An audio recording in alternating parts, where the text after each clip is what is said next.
because right now we're doing PTO tracking in ADP, so Yeah. I think we're good on that front. Yeah, I Okay. agree. I think because we're able to just add in the hours on ADP for PTO purposes, that'll be fine. We just need to track the hourly employees. Okay. So with ADP, did you guys utilize their timekeeping system at all? No, we've never No. touched it. We've been using for the last 15 years our built-in time and attendance that's built into our ERP system, and our ERP system is like 20 years old. So we're in the process of moving to a different one, but we're not that happy with what they had to offer from the time and attendance side. Not that we were happy before, but we're still not happy. So, we've decided that it probably makes sense to just split that out, leave labor tracking within the ERP, but just the standard time and attendance stuff, leave that, have that be separate. So Okay. just to make HR and payroll's life a little bit easier. Sure. I mean, and we could address both labor and hourly if you wanted to. Just the nature of our system, it's not off the shelf. It's custom designed for each client. And there's a lot that we can do. On the flip side, if you just need it bare bones, simple, clock in, clock out, run a report, get it to payroll, it can do that as well. So I would say 9 out of 10 clients will use the system one way today. And then after they use it for a while, they get comfortable, they start asking more questions. They will morph into using it in a completely different way just to make everything easier. So we can grow as your needs grow. Heaven forbid you shrink, we can shrink down with you, right? We're very agile in that aspect, okay? Okay. Yep. Now, I hate to go back to this, but the PTO with ADP, are you happy with it? Is it all manually tracked, or are you manually going in there and adding and removing hours? Because No, I mean, it's pretty automated. Nadine, would you agree? Yeah, we're using the HRIS component of the ADP, and so employees go in there and submit their time off requests, and it goes to their manager for approval, and then it goes to HR for approval, all with notifications. I think it works. I mean, how do you guys feel about it? Had any issues with it? Yeah. Well, if it ain't broke, don't fix it, right?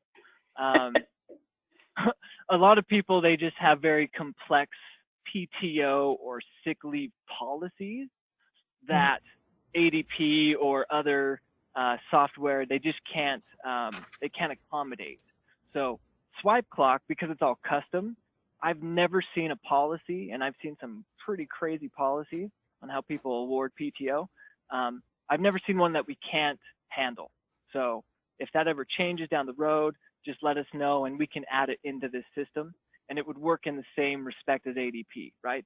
Employees have a portal, they can log into it, they can do many things in that portal. They can punch a clock, record their time, have access to a timesheet so they can keep track of their own hours, communicate with management if they make a mistake or if something needs to be changed on their time card. They can put a stamp of approval on their time card at the end of each pay period to help eliminate discrepancies, hours worked versus hours paid. And there's a time off section in there as well where they can go in there and check totals in different buckets, notifications, all that good stuff. Okay? Okay. So as far as what you guys do now with timekeeping, it's in your built-in ERP. Do you have any complex needs, or is it just hourly employees clock in when you get here, maybe clock in and out for lunches or breaks, and then clock in at the end of the day? Is that? Well, that's what's going on right now, but we want more. Okay. Number one, we work a 4-10 schedule. Okay. So we have different overtime requirements, versus our time and a half and our double time when those kick in.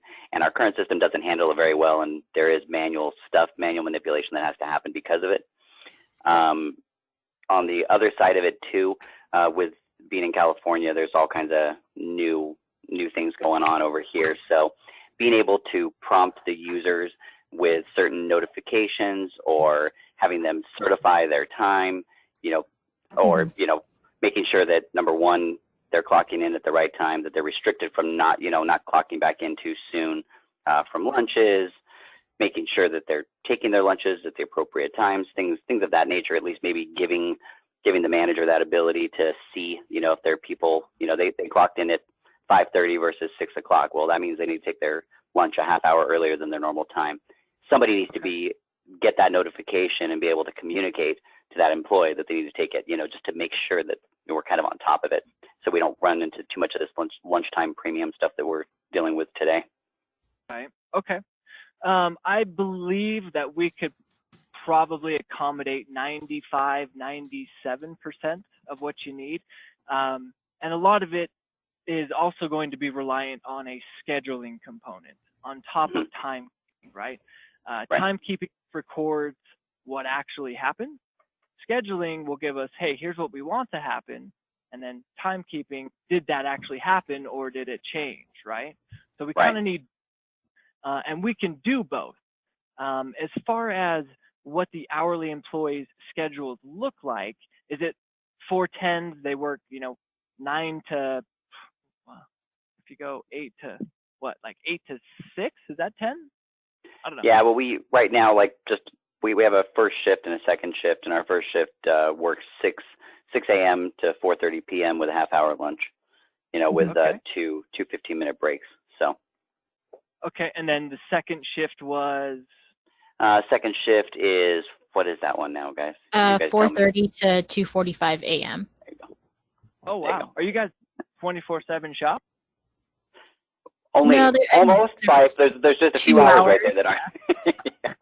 Closes at 2:45 in the morning and opens back up at 6. So there's that small little. You got to clean the place break. sometime, right? Okay. All right. Well, yeah, that's all very easily done. So basically, our timekeeping is simple, right? We just go in there, we work with your team, we set all the rules, we automate the overtime, the double overtime, so that everything just tracks automatically.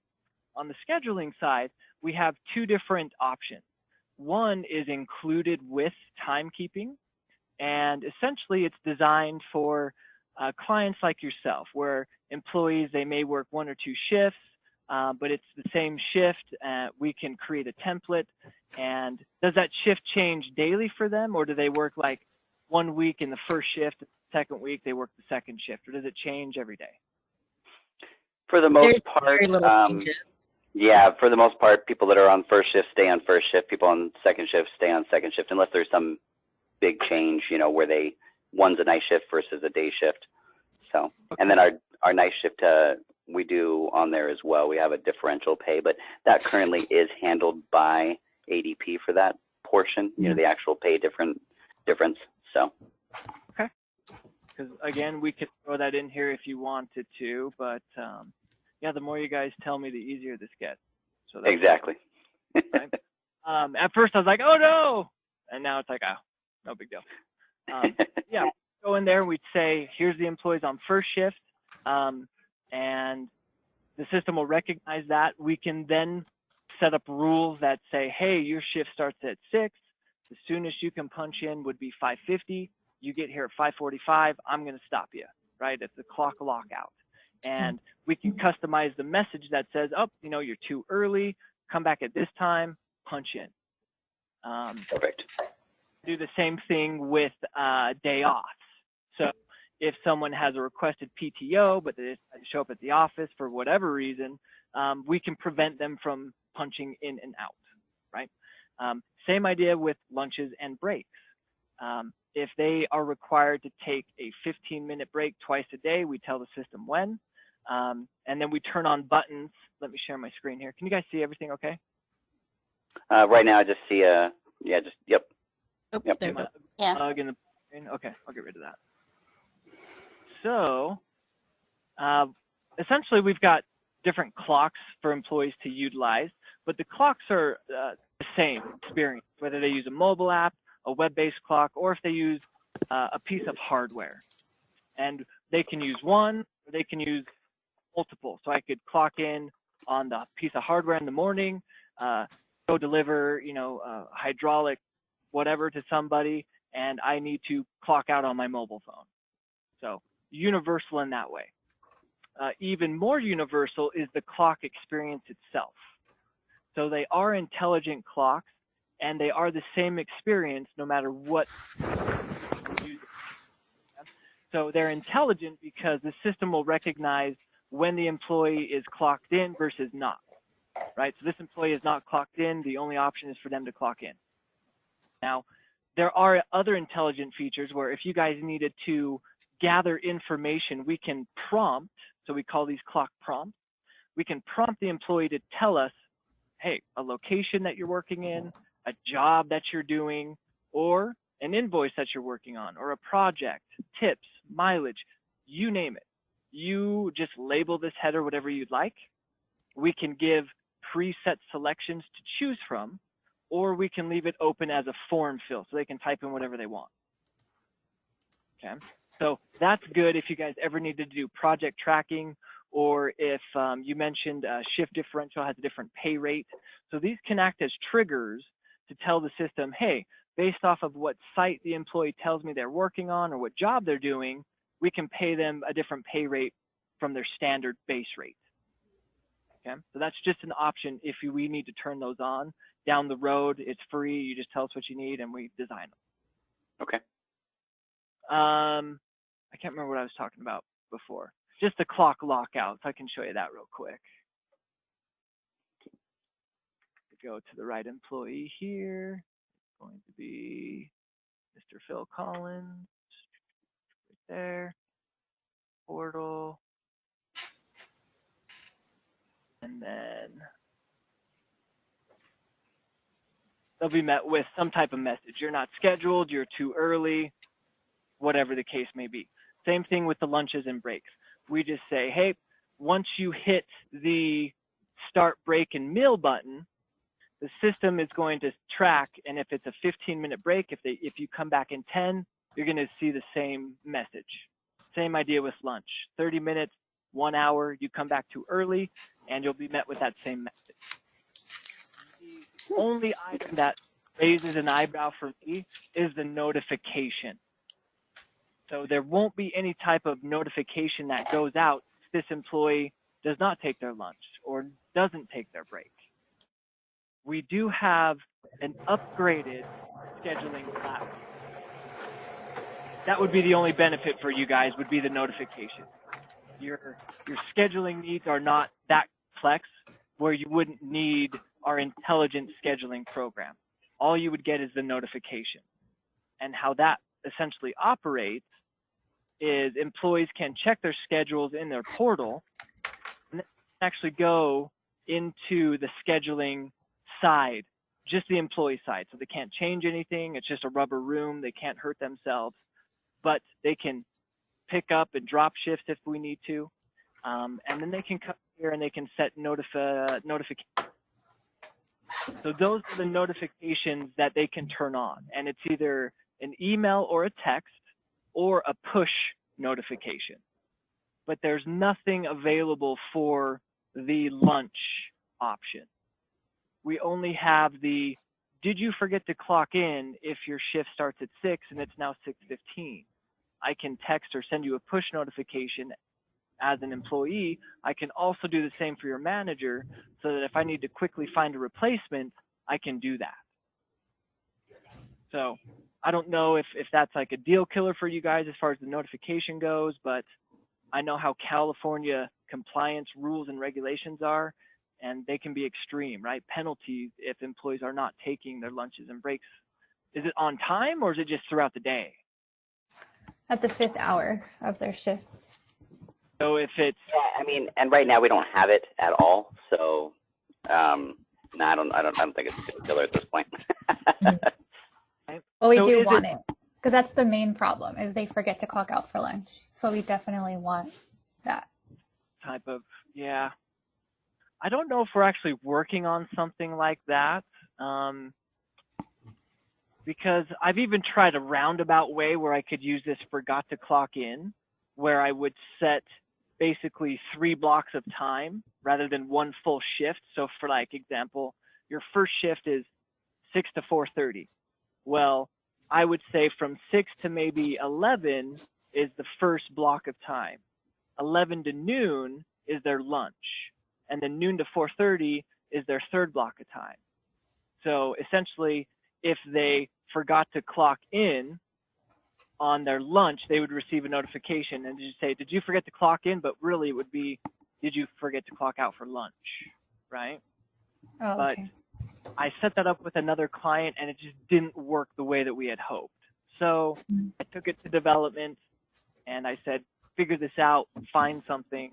And I think it's in their wheelhouse. I just don't know if and when that will become available. Now, that's at the notification of the individual, but as far as being able to notify, say, the manager of these kinds of things, knowing that they clocked in early, that just any notification to the managers about stuff outside of their shift, I guess is the question. So it goes back again to the two different levels of scheduling that we have. As you guys now, you would easily benefit from the one that's included. Now, time simplicity that you see on your screen is the intelligent feature, and it's really designed for complex dynamic scheduling needs, right? Think of a hospital or a restaurant, right? Different shifts, different departments. I need to check my schedule every day as an employee because I don't know what I'm doing today or where I'm working, right? It's just dynamic, changes like crazy. That's what this is for. And that's why it's got the notification. The more basic one that you guys could utilize does not have those notifications. What it does have is, if I switch gears a little bit here and I go to your manager's portal. So this is where everybody's time pools together. And this is where I'm coming in here and managing their time cards, making edits, running reports, and getting the data ready for ADP. On the left is my navigation, main menu, time card.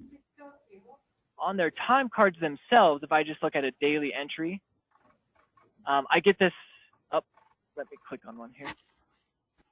I can enable this alert column.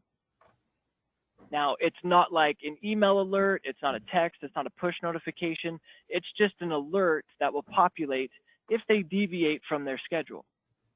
It will tell me when and the deviation. Were they late, were they early, were they absent? We might be able to put something in there for the lunch.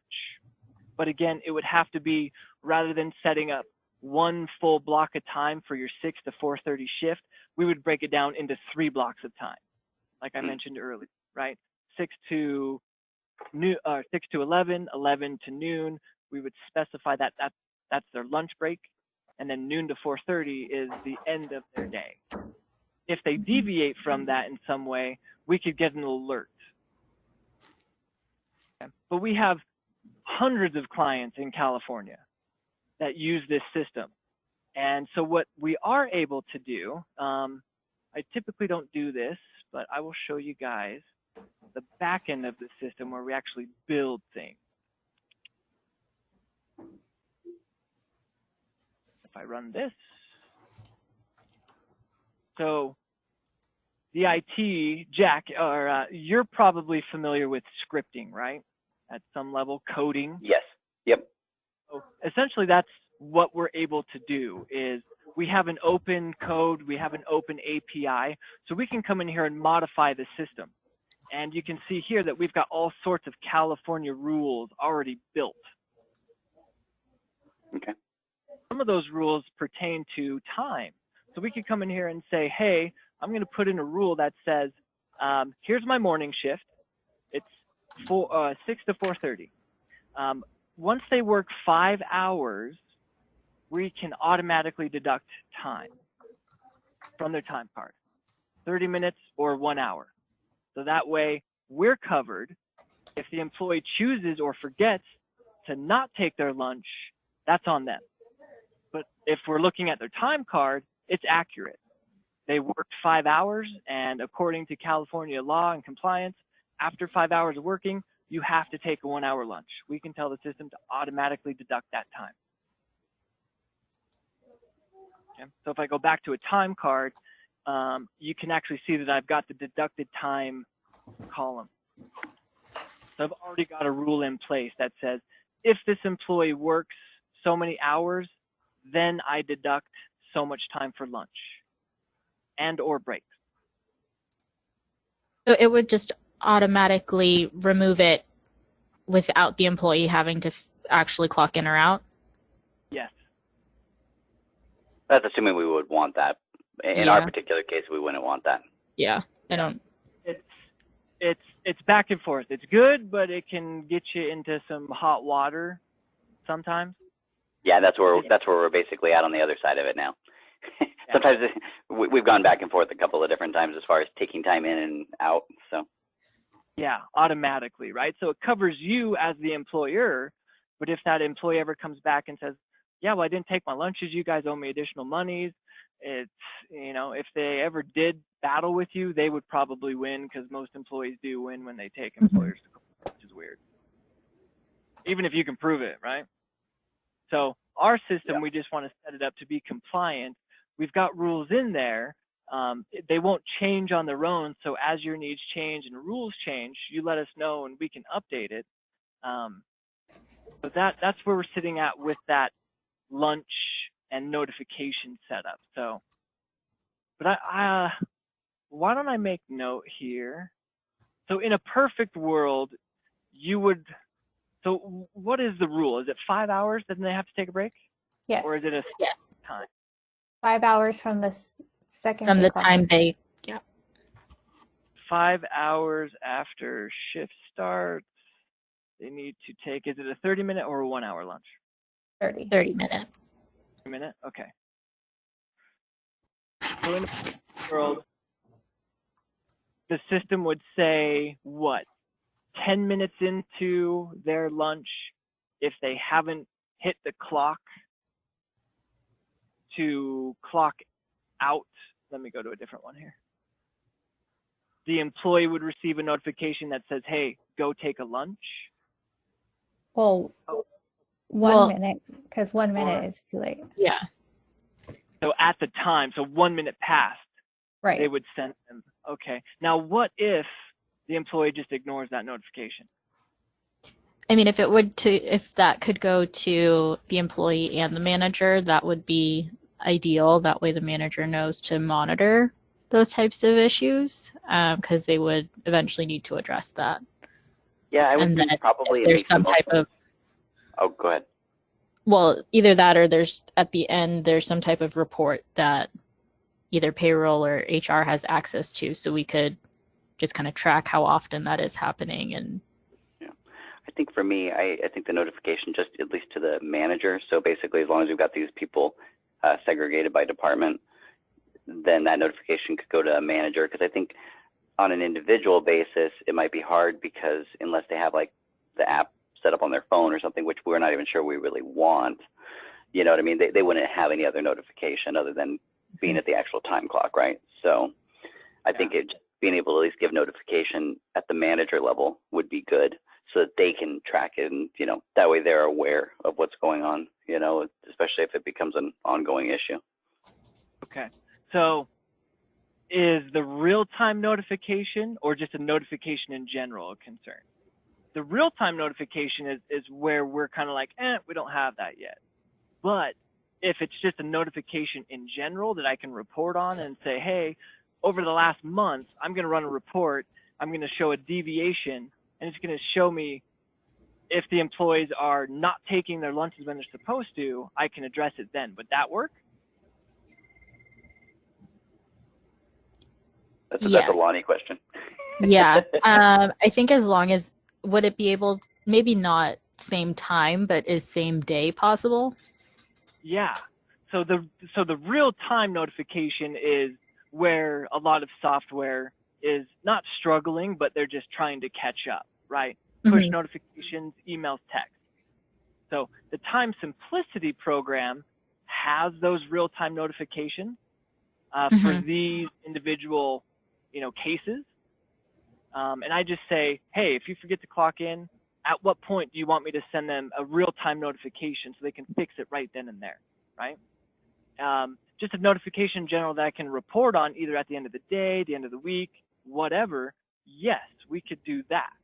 So I've got a lot of windows open here and I keep jumping around. So back to the manager's portal.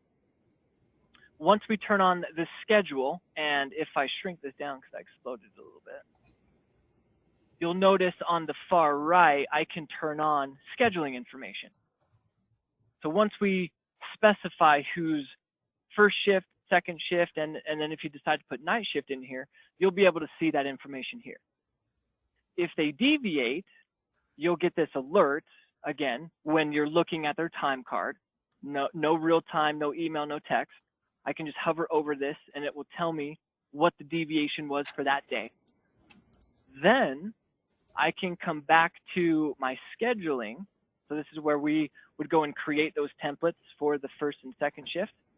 And I've got my scheduled deviation report. And from here, all I do is I can do a whole pay period, or I could view a report for the month or a specific day. So let me go back to Monday here. And enter a valid date. So anybody that deviated from their schedule on Monday, I'm going to show what deviation that was. Were they late, early, absent, didn't take their lunch? Because I think we could set it up to show them not taking a lunch. Okay. Nadine, would something like this work for you?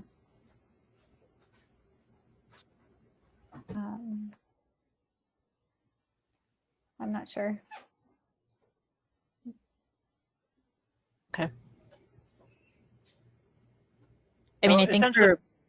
Oh, sorry. No, go ahead. I think for managers tracking, this would work. I think the real-time notification would just kind of be like icing on the cake, just so an employee is immediately alerted. But as far as addressing those concerns of them doing a mispunch, this type of report could work for that. It's exactly what it's designed for. Mm-hmm. This is a way to report on and address what's been happening in the past. A real-time notification is great because it can say, hey, you're supposed to be doing this right now, but I can actively choose to ignore that. Mm-hmm. Right? So this is going to come in handy either way. Like you said, that's just going to give you the icing on the cake. So you can say, well, hey, Mr. Employee, we're sending you real-time notifications. Why are you choosing to ignore them? We've got a bigger issue at hand here. Right? Exactly. So yeah, let me make sure that we can set it up to get those deviations for the lunch. And then I don't know if you guys would still want to consider the auto deduction rule. It's something that you could try out. And then if it makes you feel uncomfortable, you just go in there and turn it off.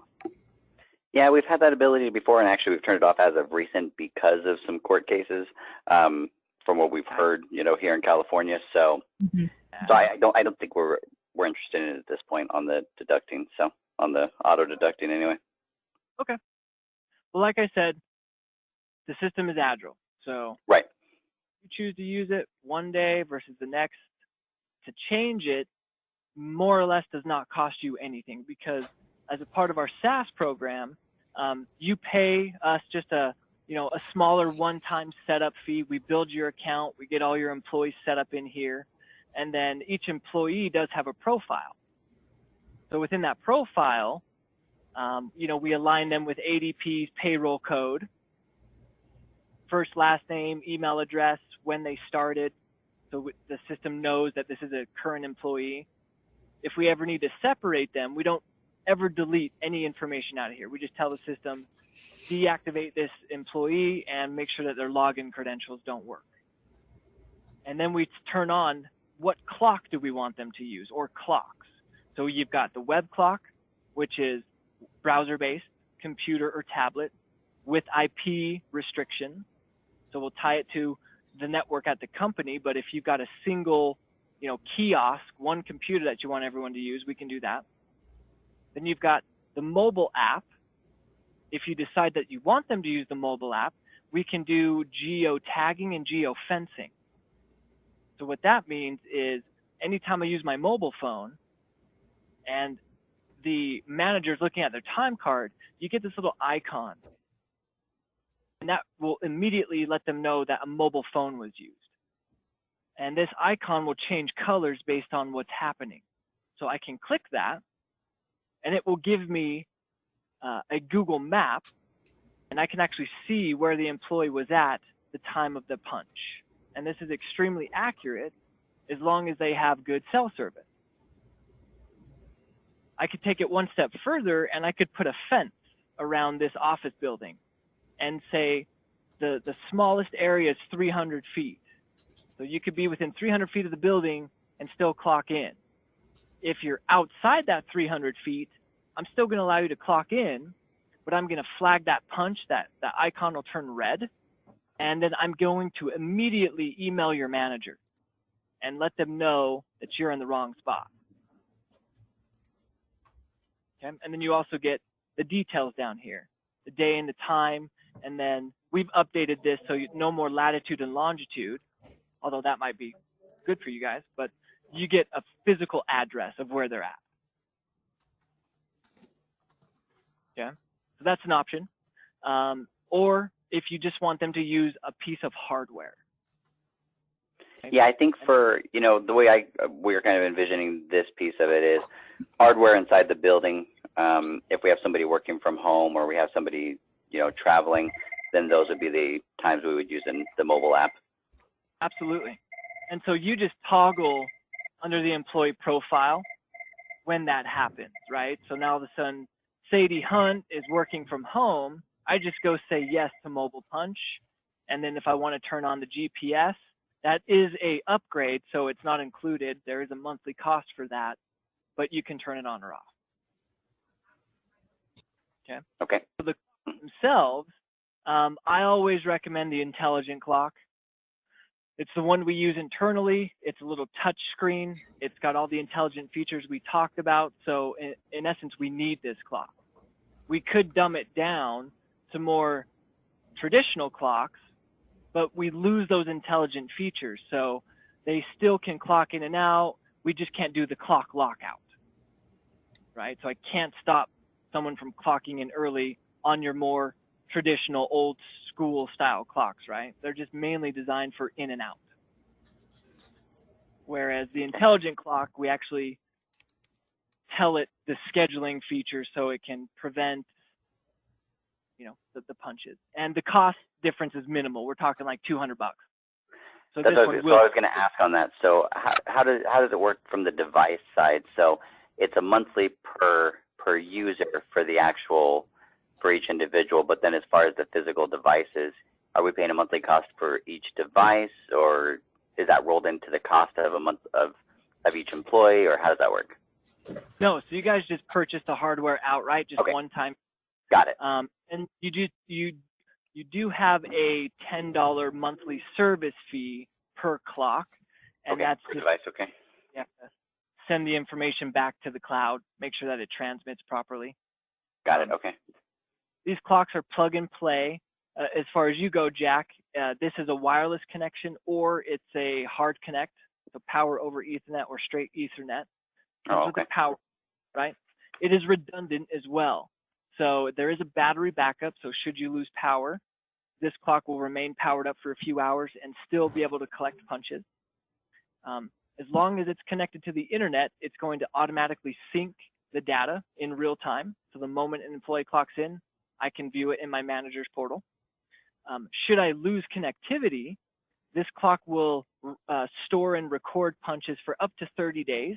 And then the second it gains connectivity, it's going to send all the information in the correct, sequence of all those of all that punch data. Okay. Okay. Now this is plug and play right out of the box.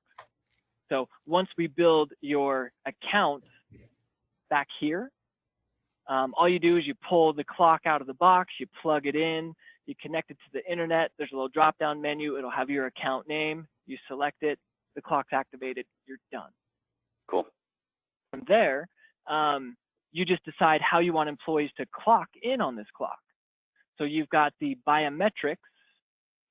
That's the green glowy pad. So very secure, unless they're MacGyver and they can steal each other's fingerprints. Nobody, right? If you don't want that right now due to COVID, there is no such thing as a touchless clock in the market right now that I've heard of, and it's because of compliance, right? If I walk by this clock and I don't tell it what I'm doing, it could clock me in and out every time I walk by. So be careful with people saying, oh, it's touchless clock. We are developing one though, where it will be facial recognition, and that should be available in Q4. So, so you've got the biometrics, or you can set it up where it's got a PIN entry, so similar to this. So we just assign them a 4 or 5 digit PIN, they punch it in, and then the menu pops up, they make their selection. Or you can do proximity badges. So there's a little sensor somewhere right here, and we just give them like one of these. Yeah, the RFID. Yep. And then that menu pops up, and you make your selection. Cool. Yeah, and we have our RFID badges right now for just getting in and out of access stores, so we could probably utilize those existing ones, which would be good. Probably not, unfortunately. No? You could try it, but yeah, they're all proprietary, different frequencies or whatever. We do have. You can't change the settings on the frequencies and whatnot. No, okay. Not that I. We do have a clock designed for that, but it's not intelligent. So, yeah, you can use your existing badges, but you lose the smart features. So it's a give and take. I see. Okay. Good to know. Yeah. So the cards are universal though, which is nice. So you guys could purchase like 200, maybe 250, have some extras. But if you guys decide to cut ties with an employee or they leave, get their card back and you can repurpose it. Okay. Okay. What else? Okay. So most of your time will be spent in just a time card section. And you may have noticed that you've got the add and the edit buttons here. So managers, as long as they have edit capabilities, if I need to change a mistake, look at a previous day, am I in the right account here? I haven't been managing this one very well. So everyone forgets to clock out. All I need to do is just come in here and I can change the ins, I can change the outs, and then I can leave a note. So if I've got multiple supervisors in here, they can see my edits and everyone's on the same page. So I can hover over each punch and it will show me the source. So was it a mobile? Was it a piece of hardware? Was it a web clock? And then if it's a bold text, I know that it was manually entered into the system or it was modified by a supervisor. And then this little yellow dog ear up in the corner represents a note that was left by that supervisor. Okay, so the system is fully transparent. It's going to leave a footprint no matter what you do. Okay. So at the end of each pay period, we're just coming into each employee time card. We're making sure that there aren't any mistakes.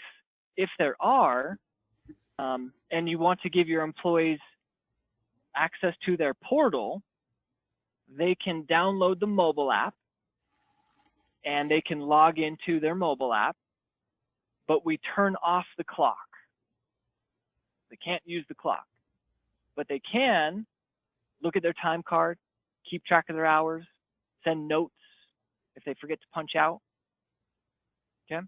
Or they can do it from a computer. So we can again turn the clock off, but they've got their time card. So they can keep track of all their hours, if they hit any overtime. If they do make a mistake, we'll be able to see the mistake and then the correction. If they need to send a note, they just hit note, leave the note for the manager, and then the manager can leave a note on top of this, so it's a two-way communication. Everything's totaled out, weeks are broken down, and then down at the bottom, totals for the pay period. And then if you want to turn on the approval process, it's not mandatory, it won't prevent the flow of data or running reports. It's simply just a tool to help eliminate those discrepancies that sometimes happen. So we can turn on the approve button here, and it will just put a check mark in the approval column. E stands for employee, S stands for supervisor, And then you can add a third layer, which would be an A, and it would be an admin. So that just lets the team know when they're looking at the employee time card, if these little figures are green, the correct little green guy, whether it's the supervisor or employee, will let you know.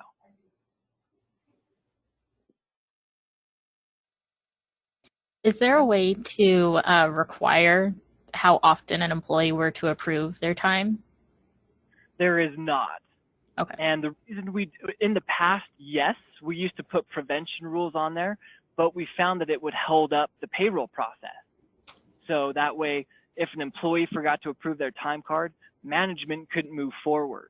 And it was actually prohibiting the flow. So that's why we opened it up to just as a visionary tool only. Are there any other ways for employees to certify that they are taking their lunches and meal breaks? So the only way, I mean, of course, you just want your employees to do their due diligence, right? But sometimes they just don't. So on the clock itself, we turn on the meal and the break button.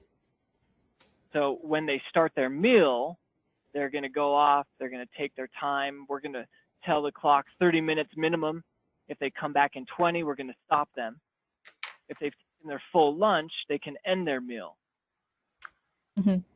On their time card, employees can see that information, but so can management. So you'll actually be able to see what time they started the lunch, what time they ended it, and for how. But there's no way to actually enforce employees to take lunches, right? If there was, yeah, we'd probably have a lot more clients because they need it, right? But there's just no way to enforce that. Mm-hmm. But your system will lock them out from clocking in early if we have a set schedule for them. Exactly. Okay. Yeah. So they'll get met with that clock out screen.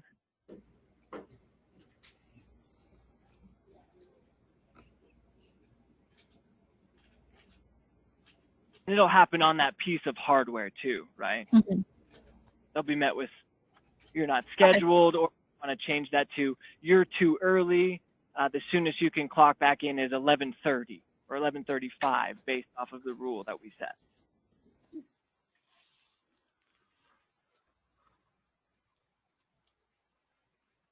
Yeah. So the rest is just managing the time cards, making sure that the numbers are accurate so we can go run a report. So you've got your maintenance menu, your reports menu, your settings menu. So if we expand this, these are all standard reports. Can be a bit alarming, but they're all very simple. Most people utilize the summary report down here at the bottom. And that simply just allows me to summarize my pay period or put in a custom date range. And then I don't even have to change anything else. I can just hit submit. And it will throw all my employees and their hours worked, everything separated. So if you guys pay for holidays, your PTO won't be in here because that's done through ADP. But if you go back onto the time card on the date and put in vacation time with hours, then yes, it will show in this report. From here, all we do is we save this report in the format that you need for ADP. And we have, I don't even know how many for ADP. So we'll need to get a file example of what you guys utilize. We use file format. I think we have like 1,000 of them. And it's an ever-growing list. Where are you?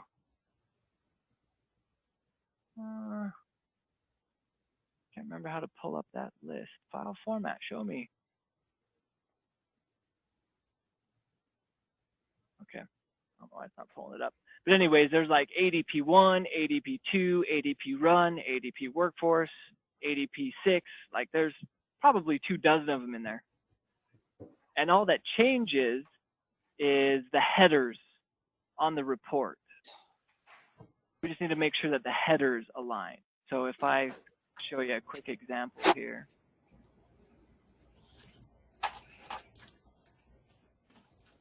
If I just quickly wanted to print this or throw it into a CSV, I can just click those buttons. But for the file formatting, we just want to ensure that the headers align. So for this one, it's like these headers: name, category, and total.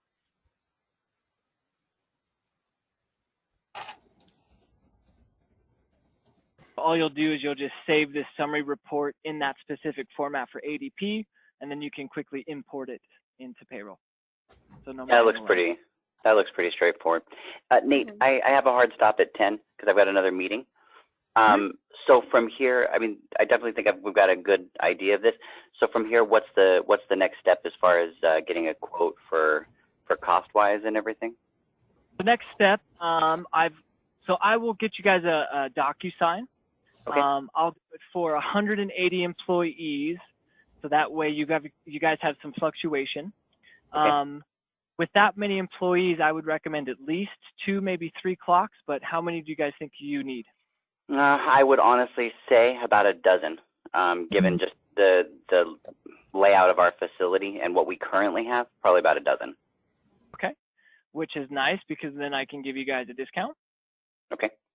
And then we don't need any type of PTO tracking, but we do need the scheduling, which that'll be included. And then you do have shifts, but there's no varying pay rates in those shifts. Our pay rates are in ADP because when we upload the file, we don't put in pay rates. It automatically populates in when I process the payroll from ADP's profile. Yeah, so we won't put pay rates in here either. I know that you may have seen them on the time card, but we can, and that's for people that may use QuickBooks and do it all internally to make it easier for them. But my question was, we don't need to track like a change of pay rate from first shift or second shift, right? It's the same. So we don't so we have a coding in ADP that tracks that. So that's already processed in ADP as well. So pretty much the only other piece was just, you know, our schedules and being able to designate between time and a half and then double time with our 410 schedule that we work. Yeah, and that's no problem at all. Again, that's just a rule that will tell us. And then, again, if I just go back into the back end of the system, it's just overtime rules and double pay rules in here. So you've got this one right there. Perfect, okay. There's all sorts of, that's all custom. We just build that into the system so it's automatic. Right, cool, awesome. Yeah, I'll get you guys a DocuSign. Review it. When you're ready to get started, just sign it, get it back to me. From there, I'll just get a list of your employees. Once I have that, I get you over to the implementation team. You're assigned a dedicated rep. They contact you. The first call is a kickoff call.